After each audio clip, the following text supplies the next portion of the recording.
Celui qui vit en toi est plus grand. Je ne serai jamais vaincu. C'est une parole de foi. Celui qui vit en moi est plus grand. Je ne serai jamais vaincu. Tant que je mets ma confiance en lui, personne ne pourra me vaincre. Oh, aïe, aïe, merci Seigneur. Il est l'agneau. C'est lui qui est venu pour ôter nos péchés. Et le péché n'a plus de pouvoir sur nous. Il est l'unique. Il est l'unique sacrifice. Il s'appelle Jésus. Il s'appelle Jésus. Il s'appelle Jésus. Oui, il est en moi et il est le plus grand. Je ne serai jamais vaincu. Jamais. Celui qui vit, oui, il vit en moi et il est plus grand. Oui, je ne serai jamais vaincu. Waouh. Waouh. Waouh. Je ne serai jamais vaincu. Lui qui en moi est plus grand. Je ne serai jamais vaincu. Alléluia, merci Seigneur. Père, nous te bénissons ce soir et nous te rendons toute la gloire. Seigneur, est-ce qu'un chrétien peut être possédé par des démons? Est-ce qu'un chrétien peut être possédé par des mauvais esprits? Seigneur, nous te bénissons encore ce soir pour ce thème. Éclaire-nous. Père, tu nous as éclairés pendant les 2 jours. Nous sommes au dernier jour, Père. Explose et fais-nous comprendre la vérité. Seigneur, nous ne voulons pas des paroles pour nous chatouiller, mais nous voulons des paroles, Seigneur, pour nous amener à être changés. Que tout notre être soit irrépréhensible. Que ton règne vienne et que ta volonté soit faite pour des siècles et des siècles. Au nom de Jésus. Amen. Bien-aimés, nous sommes encore heureux d'être parmi vous. 2 jours déjà passés, 2 jours le Seigneur nous a vraiment bénis. Aujourd'hui, nous sommes au 3e jour de notre thème. Est-ce qu'un chrétien peut être possédé par des esprits impurs? Est-ce qu'un chrétien peut être possédé par des esprits mauvais? Est-ce qu'un chrétien peut être possédé par des démons? Bien-aimés, nous avons développé pendant 2 jours, nous avons pu faire la différence entre ce que c'est que la possession et ce que c'est que l'oppression. Et le Seigneur nous a fait comprendre que une personne qui fréquente une assemblée peut être possédée. Une personne qui fréquente une assemblée peut être possédée par des démons. Une personne qui fréquente une assemblée peut être oppressée. Mais un chrétien, une personne qui est née de nouveau, je dis bien qui est née de nouveau, une personne qui est passée par la nouvelle naissance ne peut pas être possédée par un démon. Dans son esprit humain. Bien-aimé. Et quand on parcourt, bien-aimé, la parole de Dieu, par exemple dans le Nouveau Testament, qui est une des bases, bien-aimées, de la doctrine chrétienne, nulle part il est question d'un chrétien né de nouveau, bien-aimé, j'insiste sur ce mot, né de nouveau, manifester les caractéristiques bien-aimées que nous allons citer. Comment peut-on reconnaître une personne qui est possédée? Comment peut-on les reconnaître? D'abord, il faut avoir, bien aimé, le discernement. Les démoniaques sont manifestement méconnaissables. Ils ont des symptômes qu'on appelle des symptômes psychosomatiques qui s'accompagnent toujours, bien aimé, par des manifestations, bien aimé. Et ça, comme je l'ai dit, on le constate chez les possédés démoniaques. Vous savez que les possédés ont des personnalités distinctes.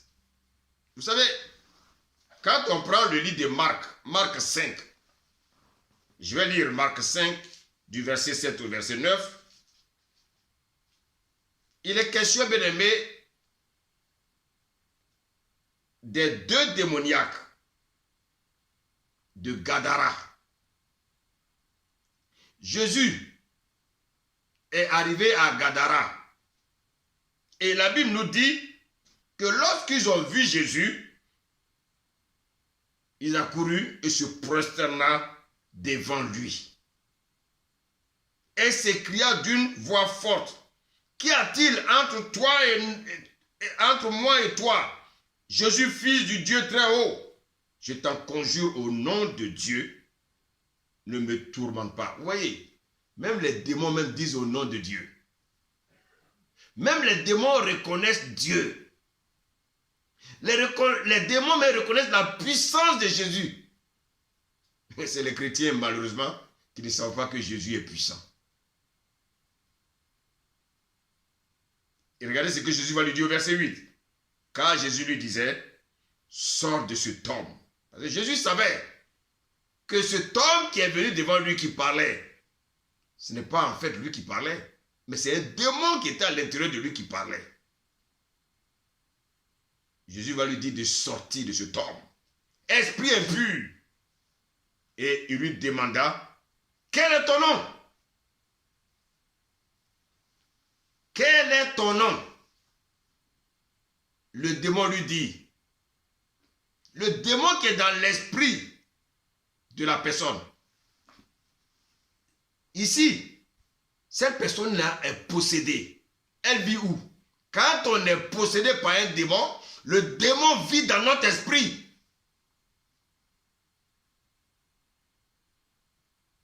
Bien-aimé, le démon qui vit dans l'esprit de la personne répond, regarde la réponse qu'il va donner, il dit, nous sommes plusieurs.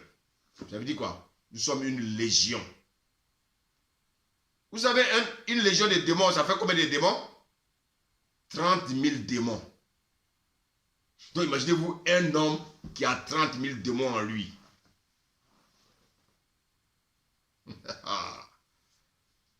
Bien-aimé, une personne qui a 30 000 démons en elle. Mais qui contrôle cette personne-là? Elle n'a plus le contrôle de sa vie. Ce sont les démons qui contrôlent sa vie. Et malheureusement, bien-aimé, nous sommes dans un pays où beaucoup de personnes sont contrôlées par des démons. Quand on regarde, on voit des manifestations des uns et des autres dans ce pays. Et qu'est-ce que le diable fait aujourd'hui? Il s'accapare bien-aimé la vie des enfants. Les enfants maintenant sont attaqués. Les démons attaquent les enfants. Bien-aimé, les démons attaquent les enfants. Le diable, il est très intelligent parce qu'il assure aussi ses arrières. Les personnes possédées ont une connaissance surnaturelle. Les personnes possédées ont une connaissance surnaturelle, bien aimé, en vertu des démons qui vivent en eux. La personne ne peut ne pas être scolarisée. Elle est déscolarisée. Mais l'esprit ou les esprits qui vivent en lui peuvent réaliser des choses extraordinaires. Les personnes possédent, bien aimé, une certaine connaissance surnaturelle, bien aimé. Pourtant, ils ne sont pas scolarisés. Les démoniaques sont contraints, bien aimé, de respecter l'autorité de Jésus. Lorsqu'ils sont confrontés par Jésus, lorsqu'ils sont confrontés, bien aimé, par un homme qui est rempli de l'Esprit de Dieu, bien aimé, ils ont l'obligation de le respecter.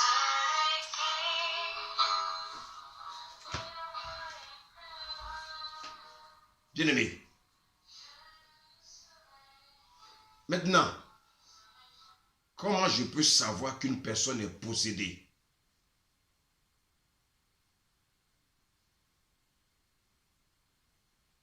Il y a des signes qui nous montrent qu'une personne est possédée ou non.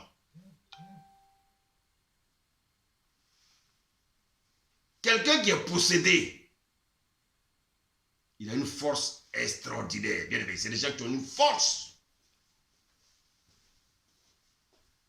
C'est des gens qui ont une force extraordinaire. Une force surnaturelle. Regardez, le démon de Gadara, la Bible dit quoi? Il coupe les chaînes. Un homme normal peut couper une chaîne. Mais c'est le démon qui est en lui qui coupe les chaînes. Donc vous voyez qu'un homme possédé, il a une force surnaturelle. Voici comment on reconnaît une personne qui est possédée.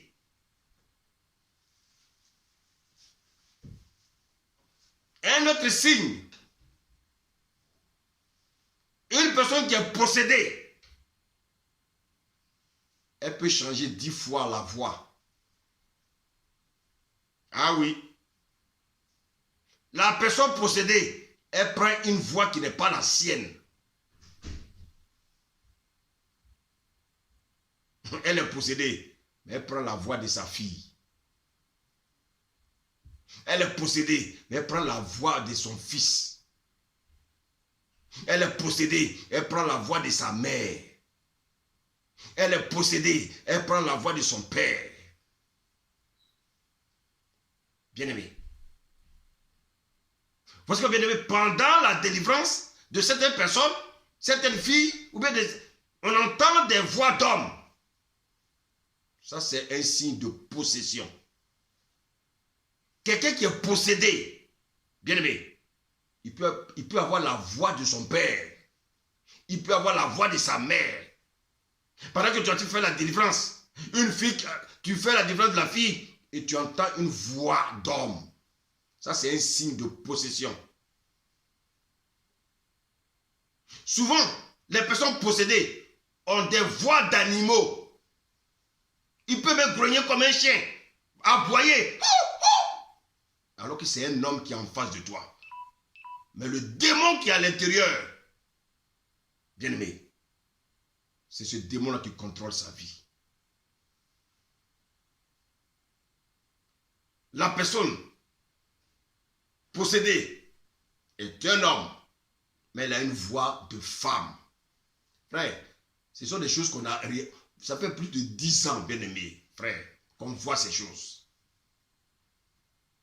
Ça ne peut pas nous échapper. Et donc, quand quelqu'un vient dans l'assemblée, on connaît la vie de cette personne, on sait qui est en face de nous. Et bien aimé, vous savez, un homme de Dieu, ce n'est pas un vulgaire chrétien. Un homme de Dieu, il a aussi droit au secret. Parce que si l'homme de Dieu doit révéler la vie de chaque personne qui vient dans l'église, je pense que personne ne pourra s'asseoir dans l'église. Et c'est pour ça qu'il faut avoir beaucoup de sagesse pour pouvoir servir Dieu. Il ne faut pas s'exciter inutilement. Bien-aimé. La personne est une femme, mais elle a une voix d'homme. Voici une personne possédée. Un autre signe pour voir que la personne est possédée, c'est une personne qui a des hallucinations. Pendant que tu es assise avec elle, elle voit des choses bizarres. Et à un moment, tu la vois, elle rit. Et puis à un moment, tu la vois, elle est énervée. Mais qu'est-ce qu'elle voit? C'est qu'elle voit, toi, tu ne vois pas. Attention, je ne parle pas des visions. Hein. Je ne parle pas des songes. Je parle des hallucinations. Elle voit des manifestations devant ses yeux.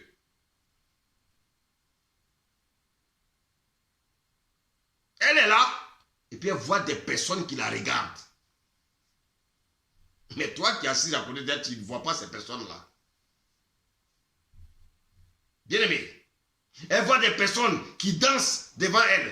Vous voyez, les personnes dansent devant elle. Donc c'est pour ça que vous voyez souvent, il est là et puis il dit pourquoi? Parce qu'il y a des personnes qui l'amusent. Il y a des amuseurs devant lui. Donc il se met aussi à rire. Toi tu es assis là, tu dis mais qu'est-ce qui se passe? Tu ne peux pas comprendre. C'est une manière aussi de lui apporter la gaieté. Tu vois, même les démons apportent la gaieté aux démoniaques. Un autre signe, elle voit des corbeaux noirs dans sa chambre. Quand tu lui parles, dis, oui, j'ai vu des corbeaux, frère.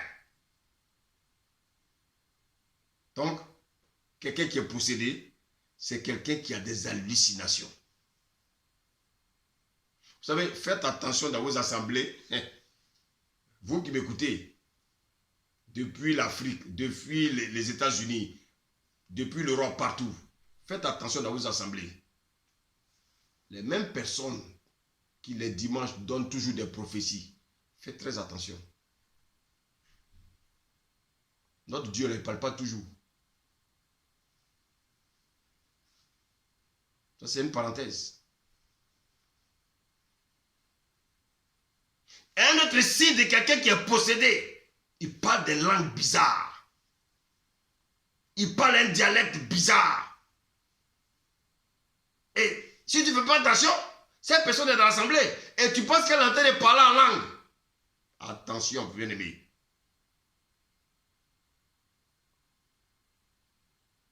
Ils imitent le parler en langue. Toi, tu penses que c'est le parler en langue. Mais ce sont, bien-aimés, des démons qui parlent au travers de cette personne. Bien-aimé. Donc, il ne faut pas que nous confondons le parler en langue et des personnes possédées, bien-aimés, qui parlent à des langues bizarres.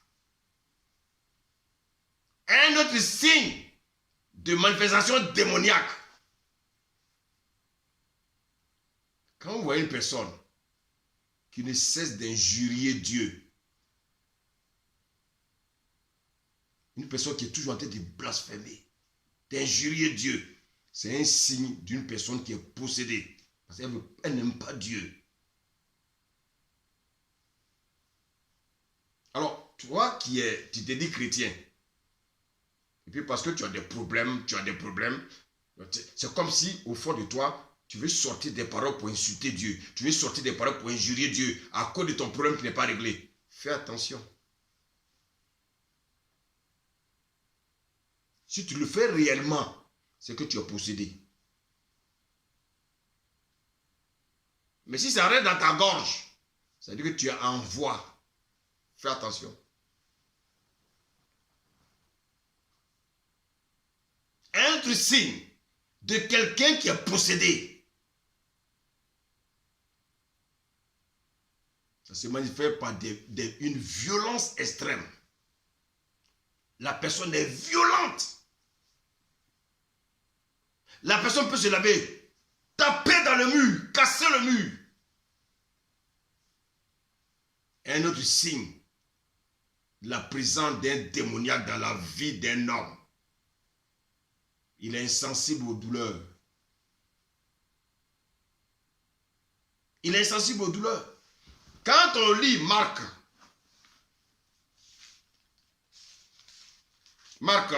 9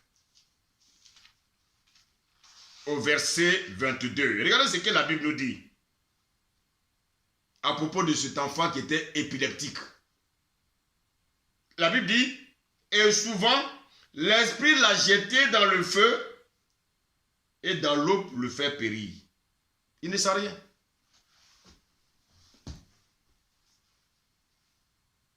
C'est-à-dire, quelqu'un qui est possédé, il est insensible au feu. Il est insensible même au coup de couteau. Il peut prendre un couteau pour se couper. Il ne sent rien. Et pourquoi il ne sent rien? Parce que ce sont les démons, bien-aimés, qui sont accaparés de son être tout entier. Bien-aimés, les démons se sont accaparés de tous ses nerfs. Les nerfs sont sous le contrôle des démons. Donc, quelqu'un qui est possédé, il ne ressent aucune douleur. Le démon va le projeter contre le mur, il ne sent rien. Il va prendre sa tête pour cogner le mur, il ne sent rien. Il va avoir même une bosse, il ne sent rien, ça ne lui dit rien. Il pense que c'est normal. Le sang même peut couler. La personne ne sent rien. Il a une absence totale de douleur physique. Quand tu es possédé, bien-aimé, tu ne sens rien.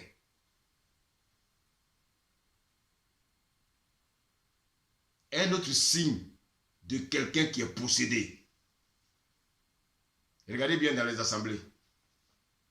Pendant qu'on adore le Seigneur, pendant qu'on est dans la louange et dans l'adoration, tu es là, tu vois que ton voisin qui est à côté de toi est en train d'écumer. Il écume.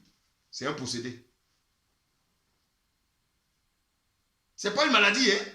C'est un démon qui est à l'intérieur de lui, bien-aimé, qui se manifeste. Et un autre signe qui montre qu'une personne est possédée. La personne ne supporte pas la louange et l'adoration. Quand vous commencez à louer dans la maison, la personne est dérangée. Ça veut dire que cette personne est possédée d'un esprit démoniaque.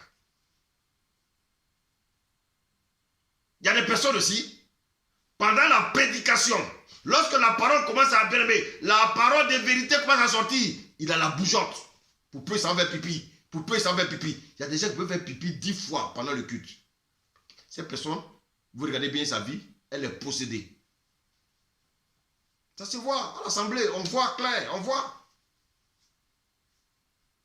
Frère, dans l'assemblée, ça se voit. C'est pour ça qu'un homme de Dieu doit avoir le discernement, il doit avoir les yeux, il doit être disposé pour voir tout ce qui se passe. Même s'il ne dit rien, il sait ce qui se passe.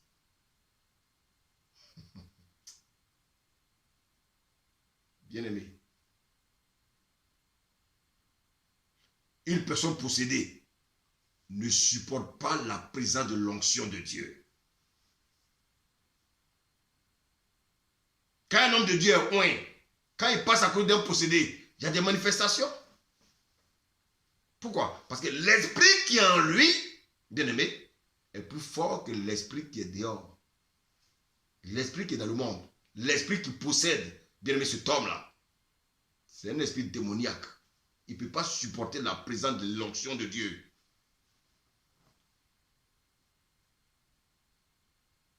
Bien-aimé. Bien-aimé. Quand quelqu'un est possédé, bien-aimé,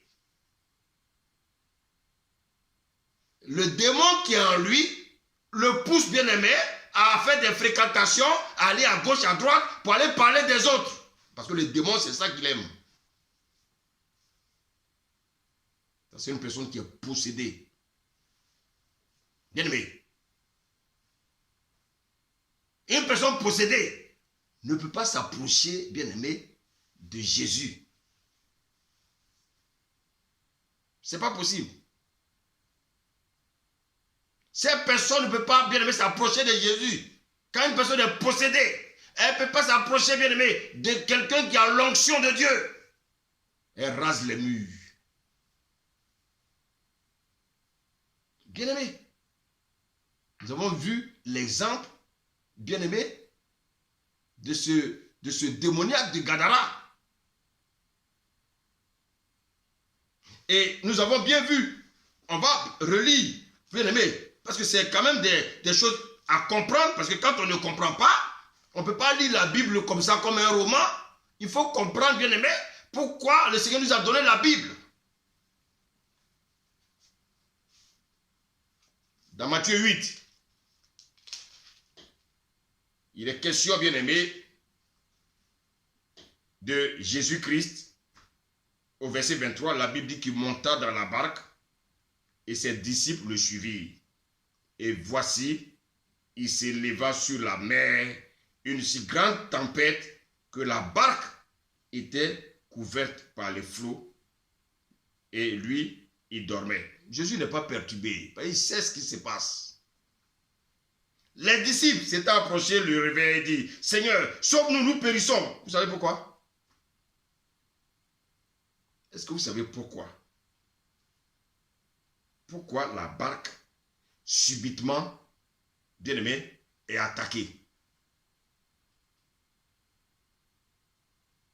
Pourquoi? Parce que le diable ne veut pas que Jésus arrive à Gadara.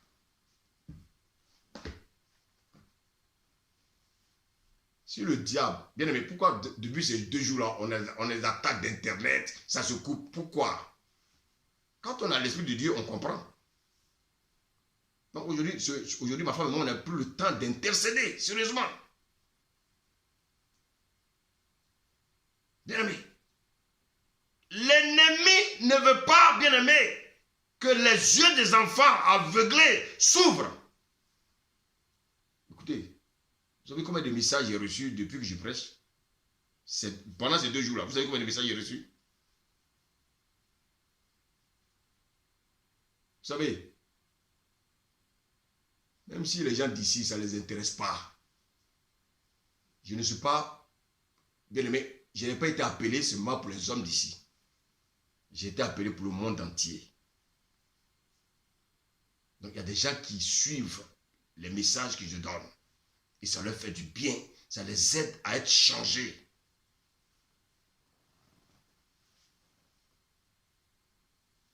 Bien aimé. Il y a Gadara.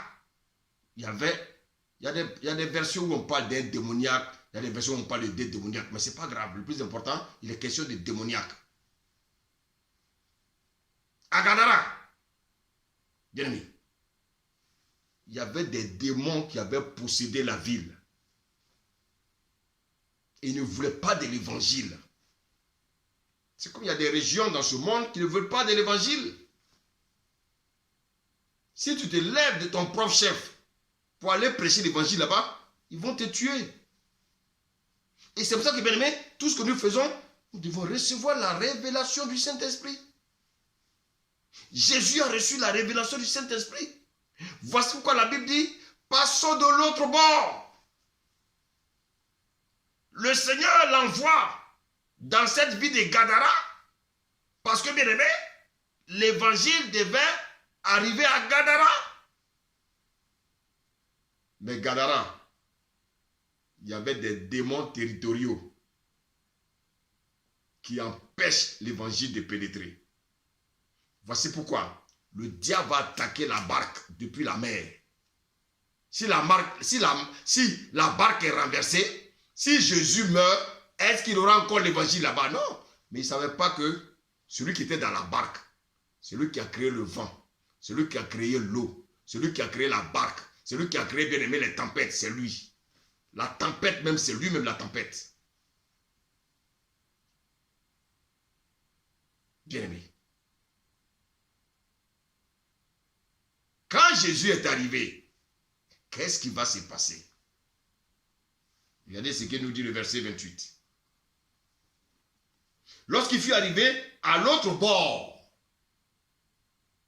dans le pays des Gadaréens, 2 démoniaques sortant des sépulcres. Voici des gens qui dorment dans des cimetières. Donc vous voyez, normalement un homme normal ne peut pas dormir dans un cimetière. Voici déjà, bien aimé, tu as le discernement. Ça c'est des hommes possédés. Ça, ce sont des possédés démoniaques. Parce qu'un homme normal ne dort pas dans un cimetière. Ça, on n'a pas besoin d'être spirituel pour comprendre ça. Voilà. Voici des possédés. Les hommes qui dorment dans un cimetière. Ce sont les morts qui dorment dans les tombeaux. Ce sont les morts qui dorment au cimetière. Les vivants ne dorment pas au cimetière.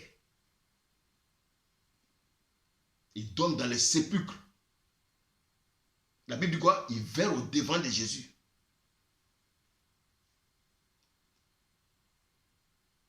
Ils étaient si furieux que personne n'osait passer par là. Vous avez vu?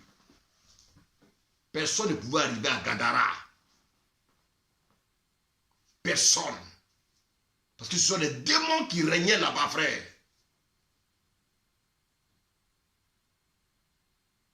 Mais le grand Jésus va se rendre dans ce lieu-là. Et la Bible dit que si vous allez un peu, vous lisez, vous allez voir qu'en fait, c'était des gens qui étaient enchaînés. Ils ont coupé les chaînes. Ils sont allés se prosterner devant Jésus. Des gens qui déchirent les vêtements. Bien-aimés.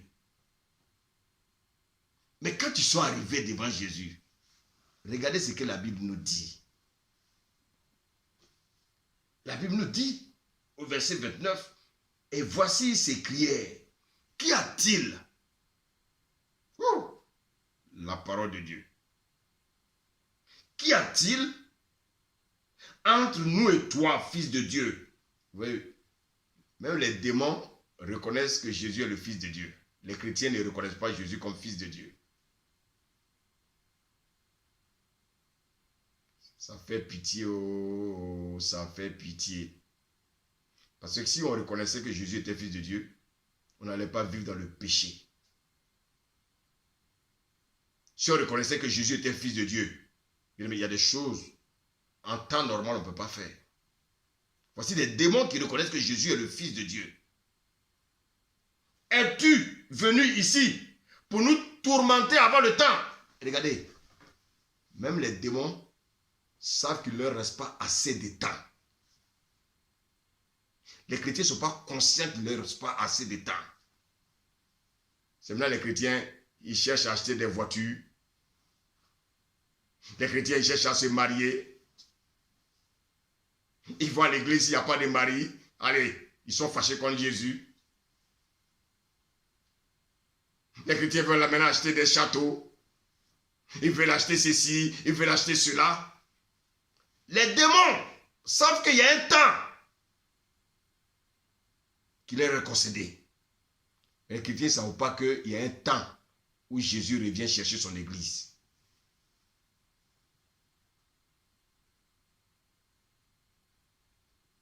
Quand tu arrives dans les églises, ils passent leur temps à danser. Quand ils finissent de danser, ils attendent des paroles maintenant pour leur dire, tu vas voyager. Oh, je vois que tu vas te marier. Oui, j'ai vu, je t'ai vu en robe blanche. C'est tout ce qu'ils entendent. Frère, est-ce que pour porter robe blanche, tu as besoin de prophétie? Les païens qui sont mariés dans le monde là, ils ont entendu prophétie? Les démons savent que Jésus revient bientôt. Les démons savent qu'il y a un temps où ils vont se retrouver dans l'état de feu. Mais les chrétiens ne sont pas conscients de cela. Que le Seigneur vous aide à comprendre ces vérités. Et la Bible dit, il y avait loin d'eux un grand troupeau de pourceaux qui paissaient. Les démons priaient Jésus. Même les démons prient. Les chrétiens ne prient pas. Hein? Les chrétiens sont préoccupés à autre chose. Ils passent le temps à se plaindre. Mais ici, on dit que les démons priaient Jésus, disant, si tu nous chasses, envoie-nous dans ce troupeau de pourceaux. Mais quelle audace! Écoutez-moi bien. La Bible dit que l'esprit qui est en nous est au-dessus de l'esprit qui est dans le monde. Vous avez vu la réaction bien-aimée de ces démons? Mais c'est extraordinaire. Voici des démons qui reconnaissent que leur supérieur est là. L'esprit supérieur est là. Les démons vont intercéder. Mais voici des gens qui vont intercéder. Mais même les démons ont la foi. Les chrétiens n'ont pas la foi. Voici des démons qui disent à Jésus, envoie-nous dans les pourceaux.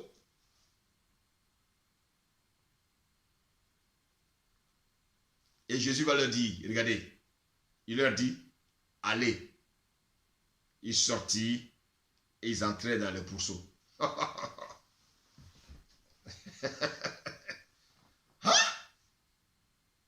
Toi, tu dis, tu pries, tu n'es pas exaucé. Jésus va les amener dans les pourceaux. Il dit, allez dans les pourceaux.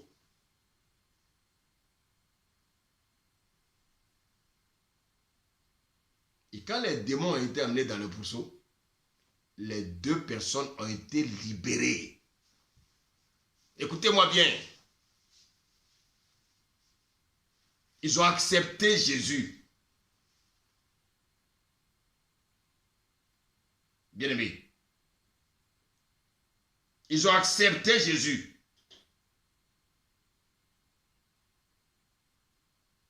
Et qu'est-ce qu'ils vont faire?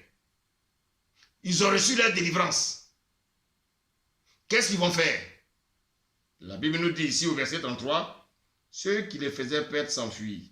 Ils allaient dans la ville raconter tout ce qui s'était passé et ce qui était arrivé aux démoniaques.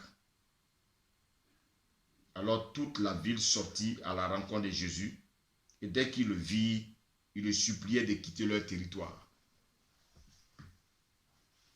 Les gens ne veulent pas de Jésus là-bas. C'est un endroit où il y a trop de sorciers. Les sorciers n'aiment pas Jésus. Ils viennent faire semblant là, au bout des lèvres, là, mais dans leur cœur, ils n'aiment pas Jésus. Ils vont demander à Jésus de partir.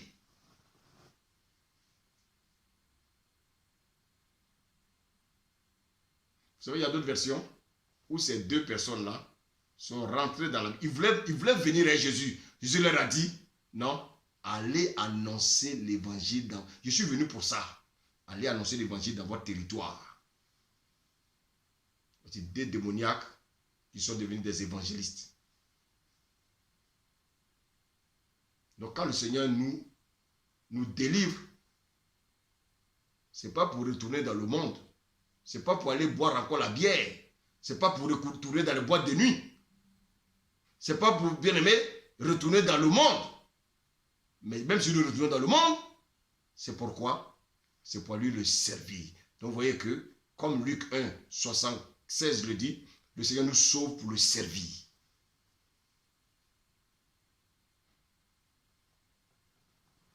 Bien-aimé. Bien-aimé.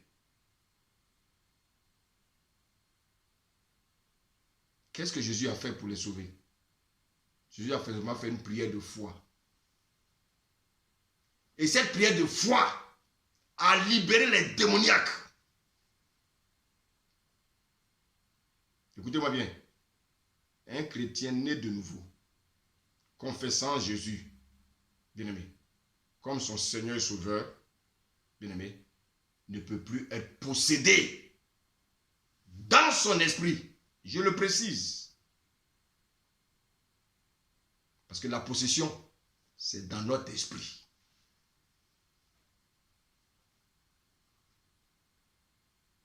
Un chrétien né de nouveau, bien-aimé, il ne peut pas être possédé comme le possédé de Gadara. Bien-aimé. Bien-aimé.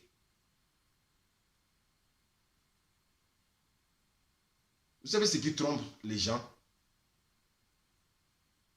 Quand les gens lisent les 4 évangiles, Bien-aimés, ils veulent appliquer coûte que coûte la vie de Jésus dans les 4 évangiles dans la vie des chrétiens.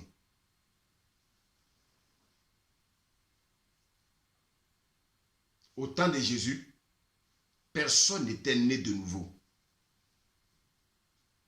Voici pourquoi il y avait beaucoup de possédés. Mais une fois que tu es libéré, tu n'es plus possédé. Bien-aimé. Et c'est ça que nous devons comprendre. C'est très important de comprendre ces vérités. Depuis des années que j'exerce mon ministère, je n'ai pas vu des chrétiens, des personnes nées de nouveau possédées.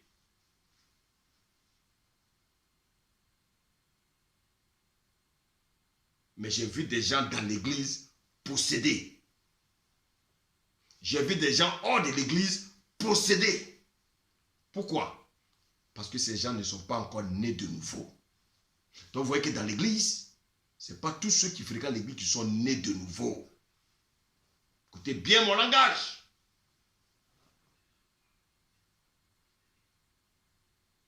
Bien-aimé. Bien-aimé. Quand on est né de nouveau, on ne peut pas être possédé par des démons. Quelle est la partie de mon être qui est né de nouveau? C'est mon esprit. Je vous pose la question. Est-ce que la lumière et les ténèbres peuvent cohabiter? Non.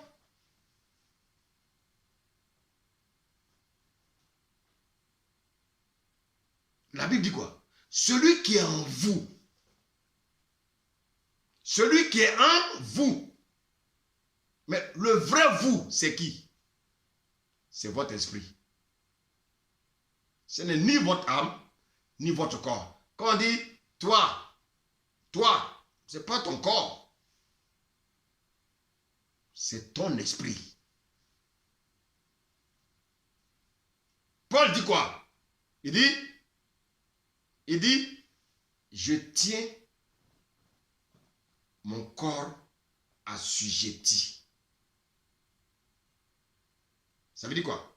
Son corps est assujetti à le jeu là. Donc, le jeu qui tient son corps, le jeu qui tient le corps, le jeu, c'est la vraie personnalité de l'homme.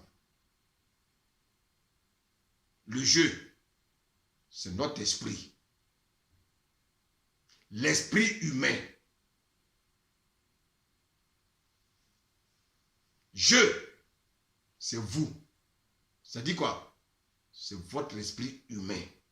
Votre esprit humain est scellé avec le Saint-Esprit. Les deux font un. Ainsi, le chrétien ne peut pas être possédé par un esprit impur dans son esprit.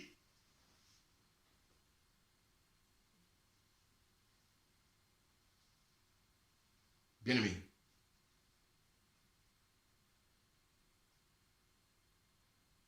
le thème c'est: est-ce qu'un chrétien peut être possédé par des esprits impurs, par des démons?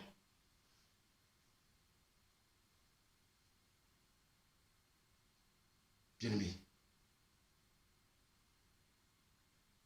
est-il toutefois possible qu'un croyant né de nouveau puisse avoir un esprit, puisse avoir un démon, peut être harcelé par un démon? Est-ce que une personne qui est née de nouveau peut être influencée par un démon? Est-ce que une personne née de nouveau peut être manipulée par un démon? Est-ce que une personne née de nouveau peut être malmenée par un démon? Je prends tout ça pour que vous compreniez. Est-ce que une personne qui est née de nouveau peut être sous l'emprise d'un démon? Pourquoi j'utilise toutes ces expressions? Bien-aimé. Ces expressions se différencient clairement de ce que nous appelons la possession. Bien-aimé.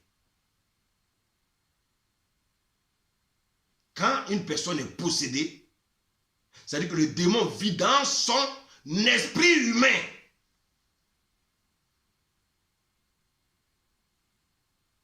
Est-ce qu'un chrétien peut être possédé par des démons?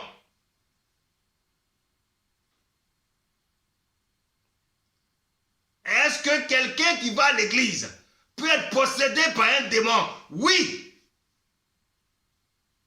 Mais est-ce qu'un chrétien né de nouveau peut être possédé par un démon? Non. Mais quelqu'un qui va à l'église, il n'est pas forcément né de nouveau. Quelqu'un qui fréquente une église, il peut être même un agent du diable. Quelqu'un qui va à l'église, quelqu'un qui fréquente une assemblée, peut être possédé d'une légion, c'est-à-dire de 30 000 démons.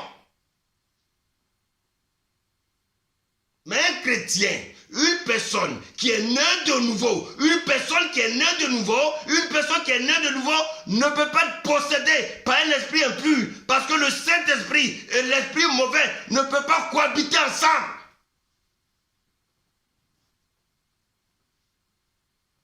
Maintenant, écoutez-moi bien.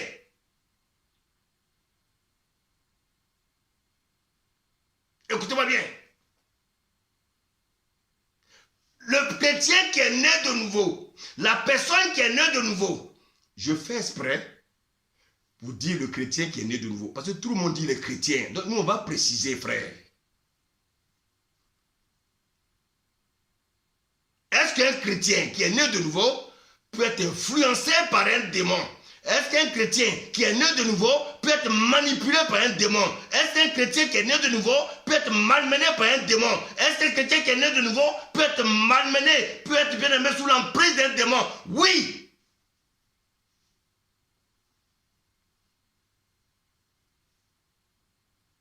Bien aimé. Quand une personne est possédée par un démon, le démon habite dans son esprit. Mais quelqu'un qui est né de nouveau, comment le démon va le vivre dans son esprit? Son esprit est déjà pris, bien aimé, par le Saint-Esprit. Et donc, la personne peut fréquenter l'église et peut être possédée. La personne peut fréquenter l'église et peut être possédée d'esprit impur. Mais la personne, si elle est née de nouveau, elle ne peut pas être possédée par un esprit impur. Écoutez bien, bien aimé, ce que le Seigneur nous dit ce soir.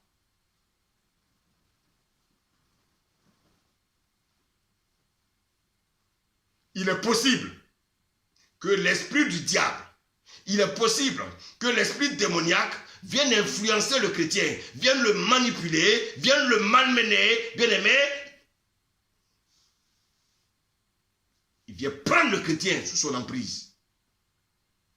Maintenant, quelle est la partie du chrétien? Écoutez-moi bien.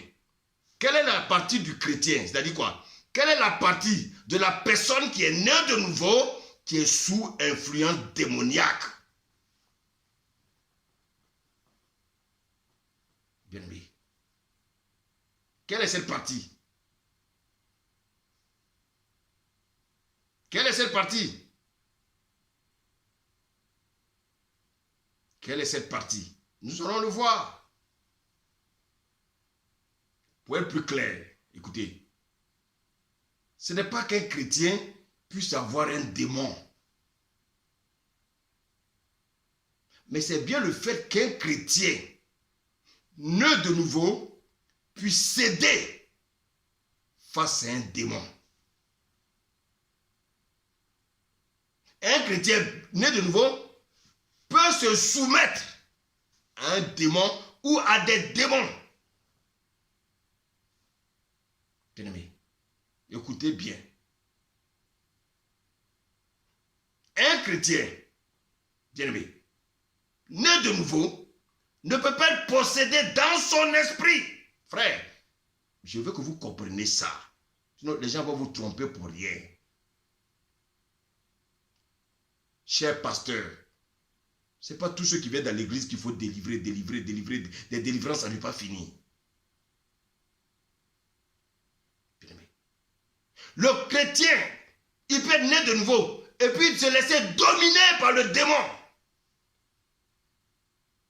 Bien-aimé. Écoutez-moi bien.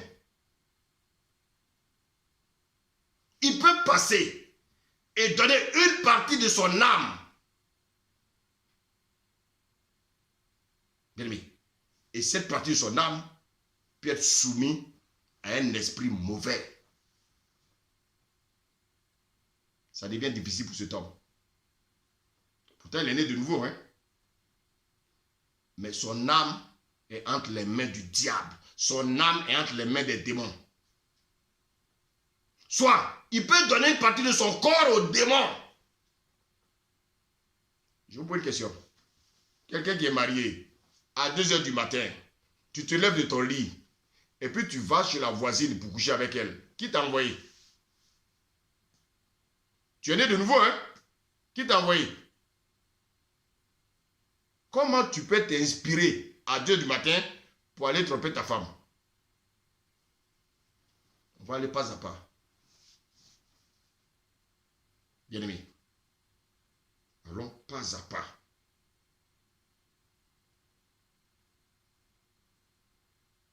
Soit tu donnes une partie de ton corps au démon, soit tu donnes ton âme au démon. Mais le démon ne peut pas toucher à ton esprit. C'est pas possible. Parce que ton esprit qui est né de nouveau, ton esprit a connu la nouvelle naissance. Ton esprit et le Saint-Esprit sont un. Bien-aimé. Souvent des personnes sont malades. Leurs maladies sont dues soit à un ou des démons dans leur vie. Parce que, écoutez, est-ce que notre corps n'est pas souvent malade? Notre corps est malade. Mais est-ce que depuis on a dit oui, un chrétien, son esprit est malade? Non. Si du moins il nourrit son esprit, il se nourrit de la parole, si le Saint-Esprit le conduit, son esprit et l'esprit de Dieu sont un. Frère, écoutez la parole de Dieu. Il peut y avoir des personnes qui se disent nées de nouveau, qui peuvent avoir dans leur corps et dans leur âme une emprise, bien aimé, que le démon manifeste sur eux. Et donc on dit, ah, les chrétiens peuvent être possédés. Et donc les gens font ce qu'ils veulent. Frère, la possession est différente de l'influence. Un chrétien ne peut pas être possédé, mais un chrétien peut être, bien aimé, oppressé par un démon. Bien aimé, il y a une différence entre le lanceur de poids et le poids lui-même. Bien aimé, de même, il y a une différence entre le possédé par un démon et quelqu'un qui est oppressé, quelqu'un qui est influencé par un démon. Le croyant peut malheureusement arriver à céder une partie de son autorité à l'ennemi.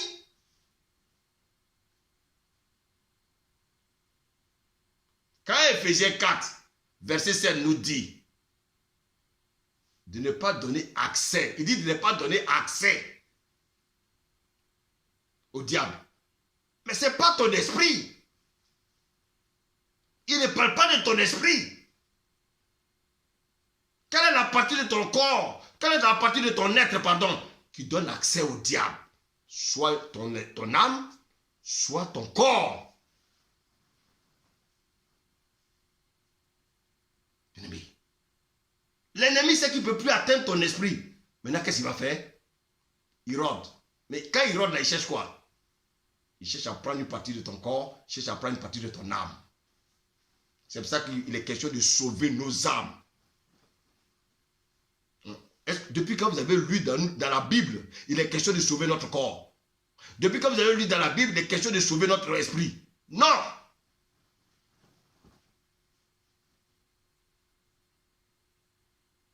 Donc, bien aimé, il est possible qu'un chrétien, bien aimé, ouvre la porte à un démon, voire 2 démons, voire 3 démons, voire 4 démons, voire 1000 démons, voire 3000 démons, voire légions.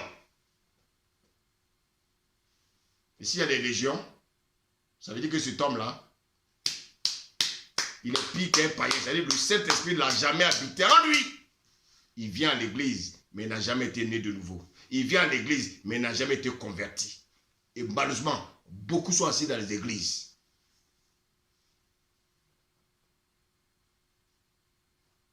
Beaucoup sont assis dans les églises.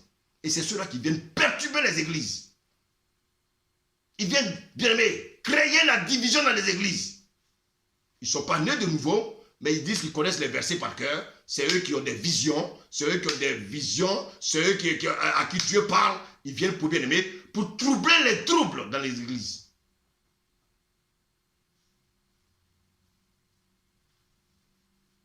Comment un chrétien peut donner accès au diable? Bien aimé. Je donne un exemple. Par une émotion forte, tu peux ouvrir la porte au démon. Écoute-moi bien, chrétien.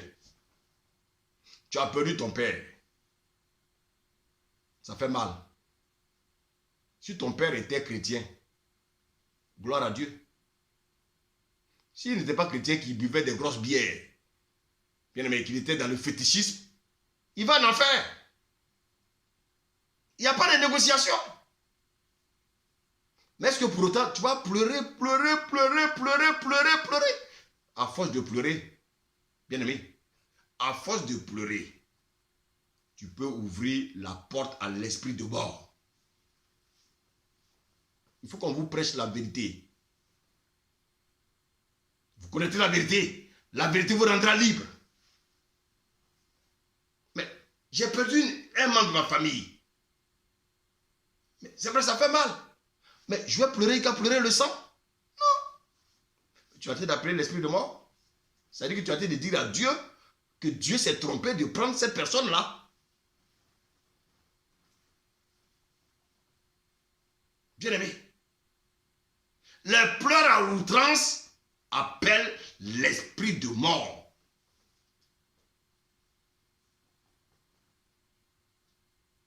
Comment maintenant je peux ouvrir encore la porte au démon? Le diable est très malin. Le diable sait que maintenant, il n'a plus le pouvoir sur toi. Parce que Jésus est venu, bien aimé, pour prendre le péché. Mais comment il va te faire pécher? C'est là que, bien aimé, il faut être renouvelé de l'intelligence chrétienne. Le chrétien peut plus le diable ne peut plus te faire pécher. Parce que maintenant tu es né de nouveau. Christ est venu à la croix pour prendre nos péchés. Comment il va te faire pécher? Hérode, comment il va faire? La Bible dit. Je vais te lire le passage. Comment le diable fait pécher les gens aujourd'hui? Maintenant tu es né de nouveau. Il n'y a plus de péché en toi. Comment il va faire? Parce que lui, le diable, sa nature, c'est le péché. Tout ce qu'il sait, c'est le péché. Et donc, quand il vient vers toi, c'est pour faire quoi? C'est pour te faire pécher. Mais comment il va faire? Puisque le péché, bien aimé, a été pris à la croix. La Bible dit que personne, lorsqu'il est tenté, me dise, c'est Dieu qui me tente. Dieu ne tente pas quelqu'un. Donc si Dieu ne tente pas, qui tente alors? Il y a un tentateur. Et quand tu ouvres tes oreilles pour l'écouter, tu es mort. Si tu ouvres tes narines pour respirer avec lui, tu es mort. Si tu ouvres tes yeux avec lui, tu es mort. La convoitise des yeux.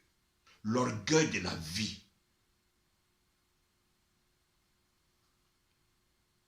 Chacun est tenté quand il est attiré et amorcé par sa propre convoitise. Donc le diable, il sait qu'il ne peut plus te faire pécher. Donc il va passer par te faire convoiter les choses. La convoitise. Puis la convoitise, lorsqu'elle a conçu, elle enfante quoi? L'argent. Elle enfante quoi? Des bébés. La convoitise enfante le péché. Et le péché, étant consommé, elle va produire quoi? La mort. Et donc, en cas de tentation, qu'est-ce que nous devons faire en tant que chrétiens? En tant qu'une personne née de nouveau, tu dois résister au diable. C'est tout ce que tu dois faire. Il n'y a pas autre chose. Il n'y a pas de bavardage. Il n'y a pas de vie. Je suis trop dur. Personne n'est dur. Le Seigneur dit de résister au diable. Parce que si vous cédez à la tentation, vous ouvrez la porte au diable. Et si vous ouvrez la porte au diable, il va vous pousser à pécher. Chrétiens, écoutez bien. Arrêtez, bien aimé, de prier. On prie dans le désordre. Non.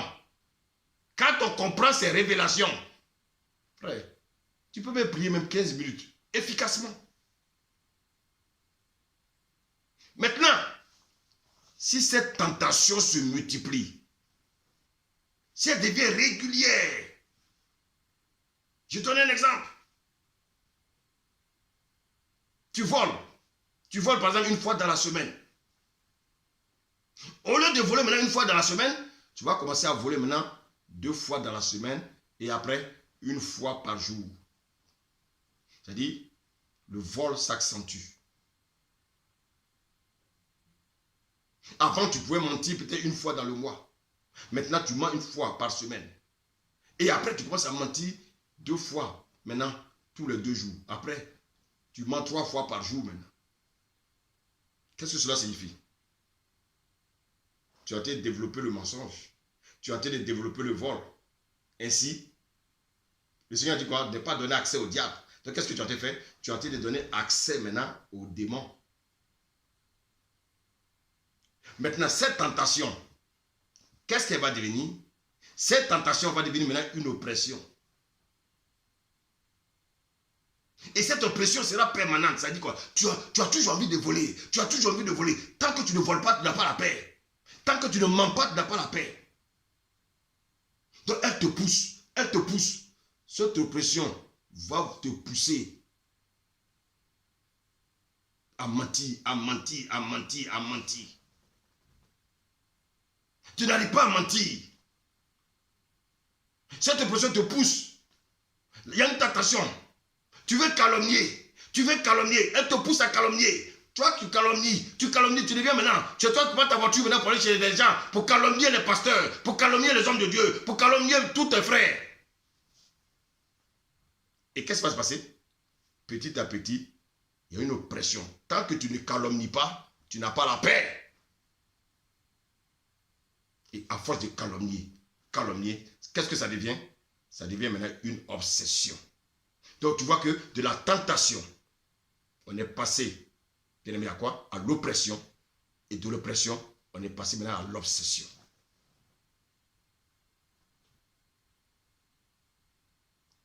Tu trompes ta femme 1 fois dans le mois. D'abord, le diable te tente. Tu sors, tu vois les femmes habillées de manière plaquée là. Et ça t'attire. Tu vas résister 1 fois, 2 fois après. Tu vas commencer à tomber. Le diable va te dire, tu as vu? Elle ne ressemble pas à ta femme, hein? Tu as vu les mouvements? Tu as vu comme des fois c'était bon? Tu as vu, non? Ah, vas-y encore. Et maintenant tu commences à tromper ta femme. Ça devient maintenant un jeu pour toi. Et donc tu vois, tant que tu ne trompes pas ta femme, c'est comme si il y a une oppression. Quand tu sors, que tu vois par exemple une femme avec des parties intimes, allez, papa travaille, il est fâché. Il veut travailler. Et donc, tu vois, de 2 femmes, ça va devenir 3 femmes, 4 femmes, alors que tu es marié. Et donc, tu vois, tant que tu ne trompes pas ta femme, c'est comme il y a une oppression. Tu es couché à côté de ta femme, mais tu ne ressens plus rien. Ça veut dire quoi? Il y a un démon bien aimé, qui est en train d'influencer ta vie. Jusqu'à ce que ça devienne une obsession. On voit que donc de la tentation, petit à petit, il y a une oppression. Et l'oppression, petit à petit, devient une obsession. Le diable, qu'est-ce qu'il fait? Il t'amène à aimer le mensonge. Il t'amène à aimer la masturbation. Toi, tu te masturbais peut-être une fois dans le mois. Maintenant, qu'est-ce qu'il fait? Quand tu sors, que tu vois les filles habillées comme des prostituées, ça t'excite. Tu es dans le supermarché, tu vas dans les toilettes, on pense que c'est pour aller faire, comment on appelle ça là, pour aller uriner ou bien quoi. Tu t'en vas te masturber. Et tu commences à prendre goût. Et quand tu regardes les revues, ça t'emballe. Et il te pousse maintenant à rechercher maintenant des documents de la pornographie. Ça veut dire quoi? De la tentation. C'est devenu une oppression. Et tant que tu ne fais pas ça, tu es oppressé. Et à un moment, ça devient une obsession. Pourtant, tu es né de nouveau. Mais tu ne peux plus t'en défaire. Et quand on arrive au stade de l'obsession, chrétien, ça devient grave. Et il y a beaucoup de chrétiens qui sont dans l'obsession. Ils ne sont pas possédés, hein? Non. Mais ils sont obsédés.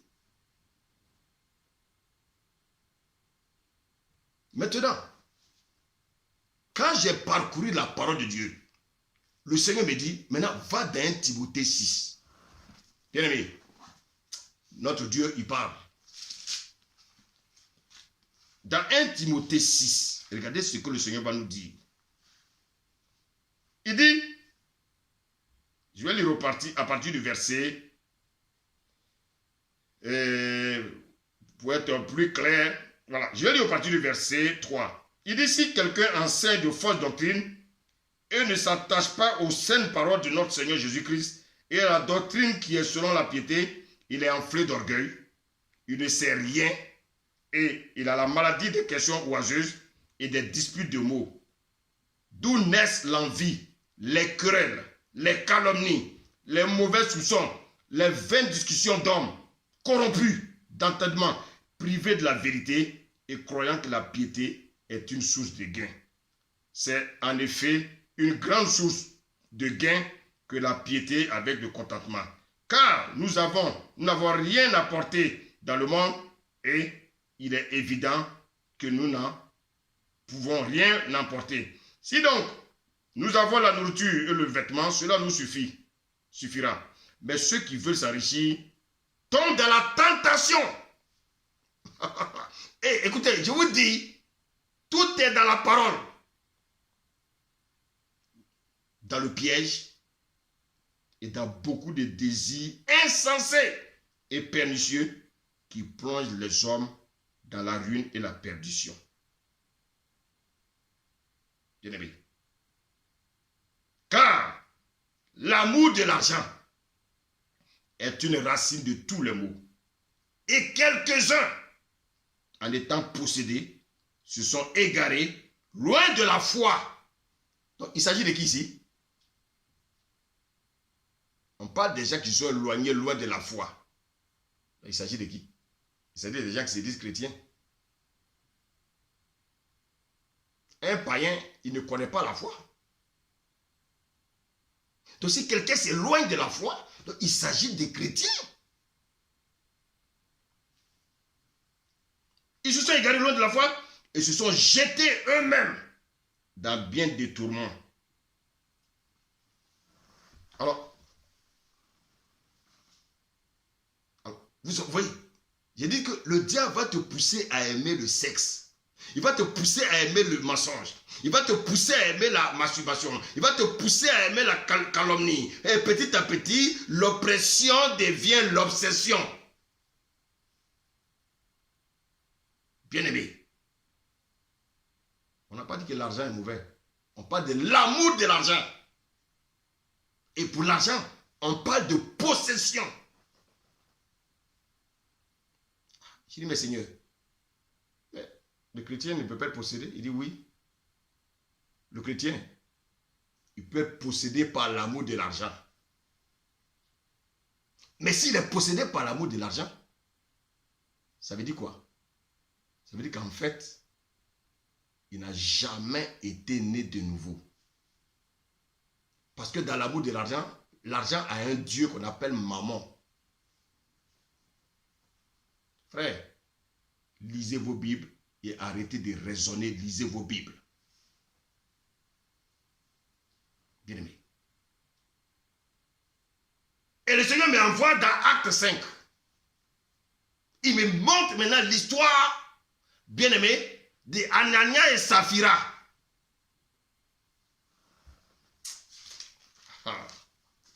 Ah, merci Seigneur. Si on comprend ces choses, on est béni. La Bible nous dit, mais un homme nommé Anania et Saphira, sa femme vendit une propriété et retint une partie du prix. Sa femme le sachant, puis il apporta le reste et le déposa aux pieds des apôtres. Pierre lui dit, Ananias, pourquoi Satan a rempli ton cœur au point que tu mentes? Le mensonge, l'amour du mensonge, que tu mentes au Saint-Esprit et que tu aies retenu une partie du prix du champ. Verset 4. S'il n'eût pas été vendu, ne te restait-il pas? Et après qu'il a été vendu, le prix n'était pas à ta disposition. Comment as-tu mettre en ton cœur un pareil dessein? Ce n'est pas à des hommes que tu as menti, mais à Dieu. Anania, entendant ces paroles, tomba et expira. Vous savez, dans la parole de Dieu, je n'ai jamais vu le Seigneur frapper des gens si ce n'est pas pour une histoire d'argent. Vous allez voir, il y a deux personnes dans la Bible qui sont mortes à cause de l'argent. J'arrive. Et la Bible nous dit ici, Anania, entendant ces paroles, tomba et expira. Une grande crainte saisit tous les auditeurs. Les jeunes gens s'étant levés, l'enveloppèrent, l'emportèrent, l'ensevelissent. Environ 3 heures plus tard, sa femme entra. Oh, la femme va venir sauver l'honneur. Oh, la femme, elle ne ment pas. Non, la femme, elle est exemplaire. C'est mal connaître ce couple. La Bible nous dit, Pierre lui a adressé la parole, dit, moi, est-ce à un tel prix que vous avez vendu le champ? Oui, répondit-elle, c'est à ce prix-là. Alors Pierre lui dit, comment vous vous êtes accordés? Déjà, ils se sont accordés pour faire le mal. Donc, vous voyez qu'il y a des couples qui s'accordent pour faire le mal. Écoutez, pourquoi Dieu nous met en couple? Pour que s'il y a un qui est aveugle, l'autre puisse conduire l'autre. Mais si vous deux vous êtes aveugles, vous allez tomber dans le trou. Voici ce qui s'est passé dans la vie d'Anania et Saphira. L'amour du mensonge, l'amour de l'argent les a conduits à la mort. Mais vous savez ce qui les a motivés cela? Comme un couple, bien aimé, peut s'associer pour mentir à l'église, peut s'associer à mentir dans l'église, peut s'associer à mentir au Saint-Esprit. C'est quand même grave. Il peut mentir aux gens, mais au Saint-Esprit. Vous voyez, tout ce que nous faisons dans le secret, le Saint-Esprit sait. Donc, faisons attention à la vie que nous menons. Mais qu'est-ce qui a motivé ces deux portrons, ces deux malfrats? Qu'est-ce qui les a motivés? Regardez bien. Quand vous lisez Acte 4, à partir du verset 36, la Bible dit, il y a un monsieur qui s'appelle Joseph, surnommé par les apôtres Barnabas, ce qui signifiait fils d'exhortation, lévite, originaire de Chypre, vendit un champ qu'il possédait, apporta l'argent et le déposa aux pieds des apôtres. Comme Joseph a fait cela, Ananias et Saphira aussi voulaient faire croire à l'église qu'eux aussi. Voilà, il faut qu'on parle aussi d'eux. Vous savez, dans le corbeau et le renard, un corbeau restera toujours un corbeau. Vous savez, dans la parabole des livrets et du bon grain, depuis la semence, l'un est bon grain, l'autre est livret. Et quel que soit le temps qu'ils vont passer sous terre, l'ivraie ne peut jamais devenir un bon grain. Quel que soit le temps qu'il reste dans le champ. Souvent on s'épuise, frère, à vouloir transformer l'ivraie en blé. Mais c'est impossible. C'est ce que des pasteurs veulent faire. Vous voulez transformer l'ivraie dans l'église en bon grain. Ce n'est pas possible. L'ivraie restera l'ivraie. Qu'est-ce qui a motivé ces deux malfrats? Paraître. Se faire passer pour ce qu'ils ne sont pas. Écoutez-moi bien. Ananias et Saphira et Joseph, qui va être appelé plus tard Barnabas, ils étaient tous dans la même église de Jérusalem. Donc des gens qui ont reçu l'évangile. Donc vous voyez que bien aimé, on peut être dans une assemblée et puis ne pas être né de nouveau. Joseph, Barnabas, quand il a vendu le terrain, il n'a pas divisé l'argent en deux. Il n'est pas venu à le tiers. Il est venu à l'argent tout entier. Il a posé aux pieds des apôtres.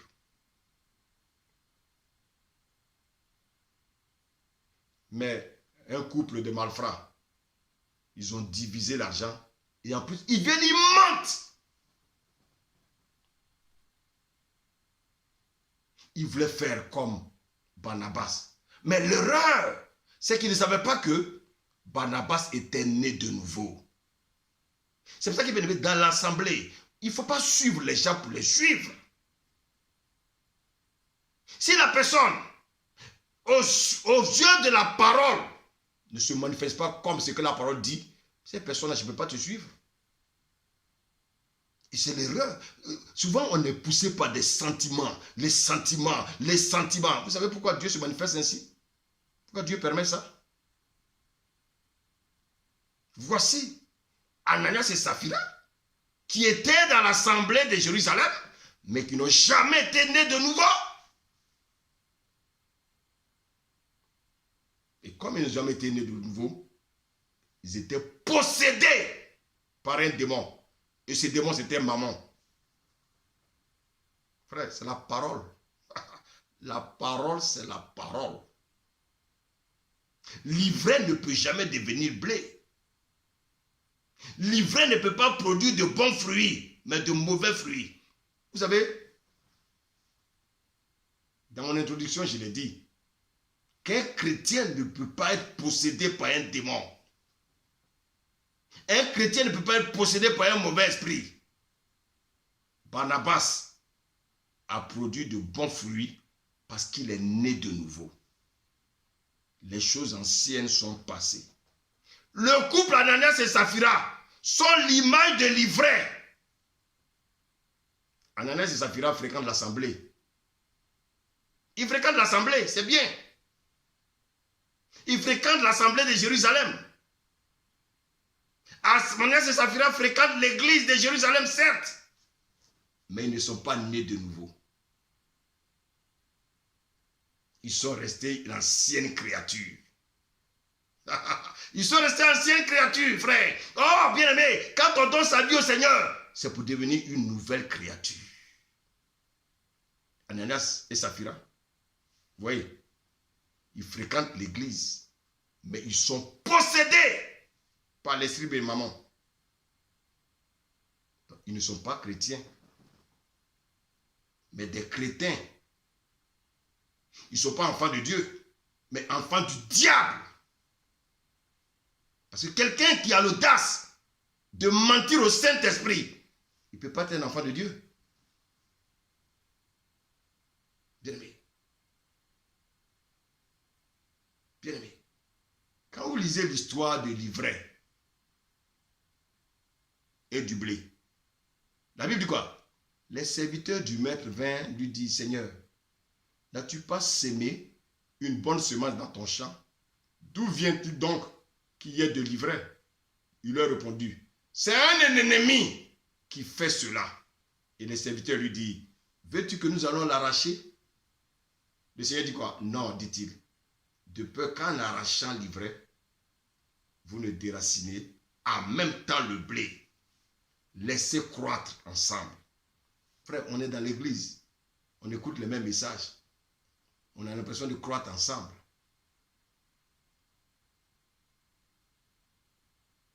Laissez croître jusqu'à la moisson. Et je dirai maintenant au moissonneur, arrachez d'abord l'ivraie, liez-le en gerbe pour le brûler, mais amassez le blé donc dans mon grenier.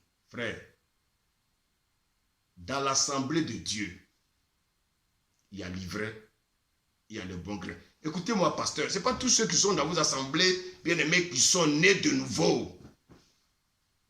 Il y a des livrets et il y a du bon grain. Mais ce n'est pas à nous de les chasser. Non! Ils partiront d'eux-mêmes. Ils partiront d'eux-mêmes. Ne vous en faites pas. Le Seigneur sait comment il va faire. Parce qu'il y a l'un qui porte de mauvais fruits. Parce qu'il est possédé par les démons. Et l'autre porte de bons fruits. Parce qu'il est possédé par qui? Par le Saint-Esprit. On voit que le chrétien est possédé par le Saint-Esprit. Regardez au temps de Jésus. Regardez au temps de Jésus. Lorsqu'il a choisi ses disciples, voici, il y a un qui a marché avec Jésus pendant 3 ans. Mais pendant les 3 ans, il était aussi possédé de l'esprit de maman. Est-ce que Jésus l'a chassé? Non. Il va même vendre Jésus à 30 pièces. Mais je vous pose la question.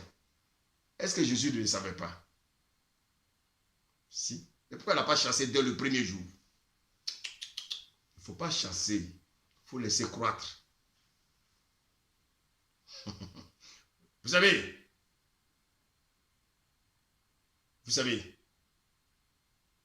quand on lit Ephésiens 1,4, la Bible dit quoi? Que Dieu nous a élus avant la fondation du monde pour que nous soyons saints. Non, Dieu sait toutes choses. Écoutez-moi bien. Une semence corruptible ne deviendra jamais incorruptible. Bien-aimé. Une semence incorruptible ne deviendra jamais corruptible. Et petit à petit, il y a une oppression qui devient une obsession. Certains ont une vraie obsession sexuelle. Ils n'arrivent pas à s'empêcher. Ils n'arrivent pas à s'empêcher de se masturber. Chaque fois, ils se sentent obligés de se masturber. Bien-aimés, nous savons bien que la parole de Dieu condamne l'impudicité. La parole de Dieu condamne l'adultère. La parole de Dieu condamne, bien-aimés, l'impudicité, les relations sexuelles, bien-aimés.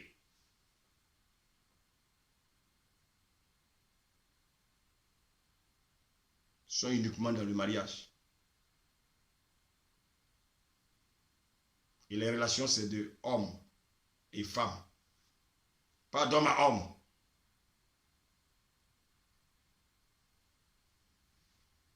Bien-aimé. Donc, tout commence par la tentation.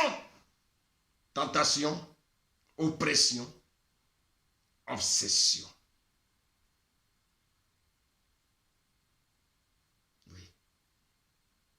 Je l'ai dit tout à l'heure, il y en a, en plus de leur épouse, ils vont avec d'autres femmes. Et puis petit à petit, ça devient de l'obsession. Il ne peut plus s'en passer. De faire la même chose. Cela signifie quoi? Cela signifie que tu es sous influence démoniaque sexuelle. Mais il faut savoir aussi qu'il y a une différence entre une influence démoniaque et la chair. Nous devons lutter contre la chair. Bien-aimé, beaucoup, chaque fois qu'ils pêchent, ils accusent quoi? Ils accusent le diable. Mais le diable n'a plus de pouvoir. Mais écoutez-moi bien, ce n'est pas toujours le diable. La plupart du temps, c'est notre chair. Vous savez, chrétiens, je vous donne une révélation aujourd'hui. Il est facile de dire toujours, démon, je te chasse ma vie, je te chasse ma vie, démon. Mais il est plus facile de dire, chair, je te crucifie. Nous devons apprendre à crucifier notre chair. C'est vrai, c'est un autre message. Mais apprenons à crucifier notre chair. Normalement, votre chair est déjà crucifiée. Quelles sont ces chairs qui sont crucifiées, qui sont encore actifs? Des chairs qui sont encore actives, bien aimés.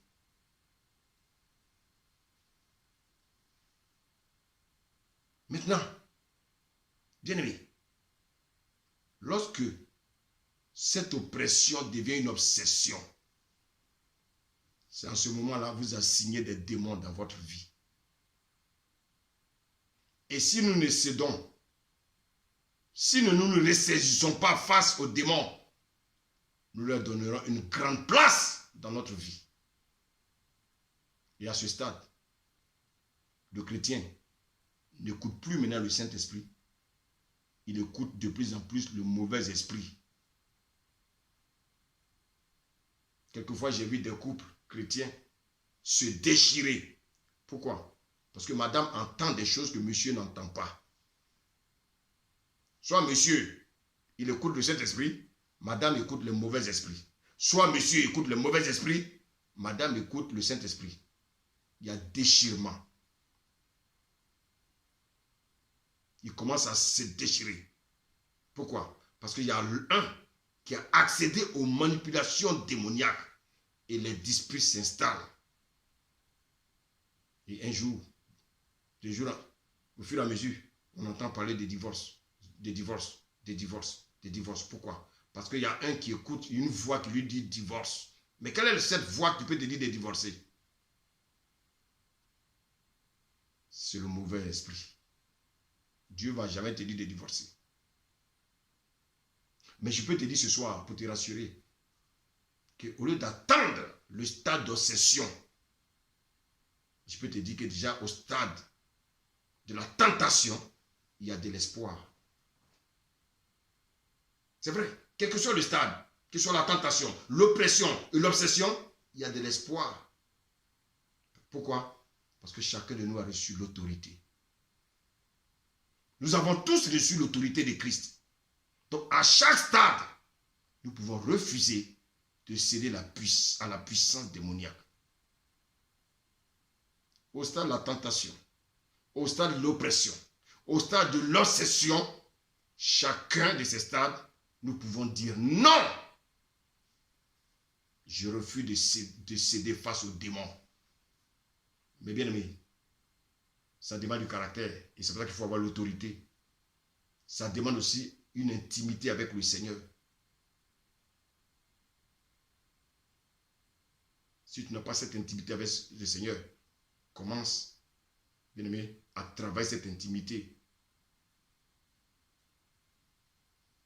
Bien aimé, vous devez savoir que vous ne devez pas être influencé par des démons parce que vous avez l'autorité. La Bible dit que celui qui est en vous est plus grand que celui qui est dans le monde. Ne vous laissez pas influencer par des démons. Il faut savoir dire non quand il y a la tentation. Ne laisse pas atteindre le stade de l'obsession. Bien-aimé, refuse cela. Dès la tentation, tu commences déjà à agir.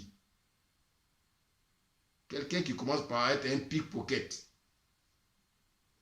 constamment, il vole. Cela le conduit à l'oppression. Il est opprimé constamment, il veut voler. Constamment, il va voler. Et à un certain moment, ça va devenir de l'obsession. Bien-aimé.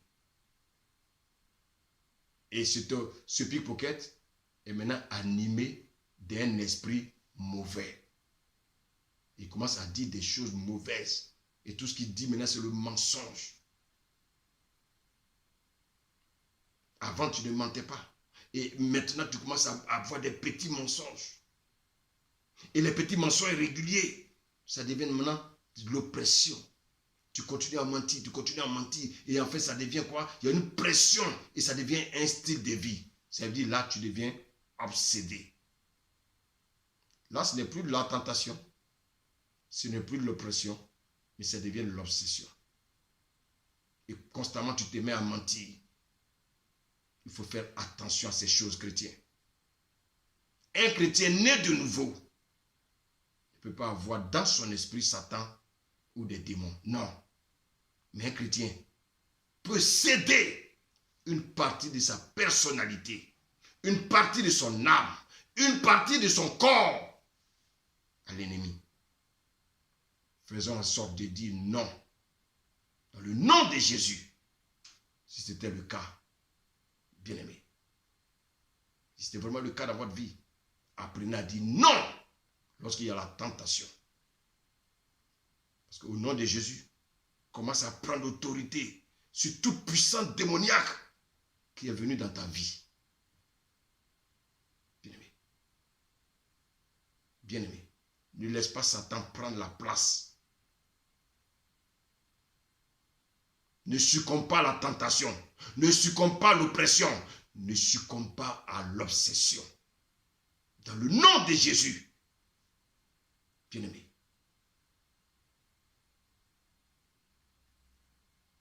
Que le Seigneur nous délivre. Que le Seigneur nous sauve. Ne laisse aucun esprit mauvais régner dans ta vie. Régner dans ton âme. Régner dans ton corps. Au nom de Jésus. Renonce à tout. Renonce. Chaque fois qu'il y a une tentation, repousse la tentation. Parce que sinon, tu vas te sentir oppressé. Pourquoi? Quand il y a l'oppression, ça veut dire que le démon commence à t'influencer. Commence à te donner des pensées. C'est à toi de dire non. Le Seigneur a déjà fait tout à la croix. C'est à toi maintenant de dire non. Sinon, l'oppression va devenir de l'obsession. Donc, bien aimé, tu prends autorité sur la tentation, tu prends autorité sur l'oppression, tu prends autorité sur l'obsession. Dans le nom de Jésus, bien aimé. Et c'est en cela que la grâce de Dieu va t'accompagner en toutes choses. Que le Seigneur nous bénisse, et bien aimé, et que sa grâce soit sur la vie de chacun de nous, et que l'ennemi ne puisse point nous vaincre, et que nous soyons toujours vainqueurs de l'ennemi, parce que l'esprit qui est en nous est plus grand que l'esprit qui est dans le monde. Seigneur, nous te bénissons, nous te rendons toute la gloire. Seigneur, merci pour ce séminaire. Est-ce qu'un chrétien peut être possédé? Seigneur, tu nous as vraiment éclairés. Je prie pour chacun ce soir. Je prie pour tous ceux qui étaient connectés. Toi qui as une oppression démoniaque, je prie maintenant au nom de Jésus afin de chasser maintenant toute influence démoniaque sur ta vie. Reçois la puissance de Dieu. La puissance de Dieu te visite. L'Esprit de Dieu te visite. L'Esprit de Dieu te visite. Au nom de Jésus. Au nom de Jésus. Reçois ta liberté, reçois ta liberté, reçois ta liberté, deviens un homme libre, deviens un homme libre, deviens un homme libre, deviens un homme libre. Et que seul le nom de Jésus règne dans ta vie. À toi l'honneur, Père, la magnificence, au nom de Jésus. Amen.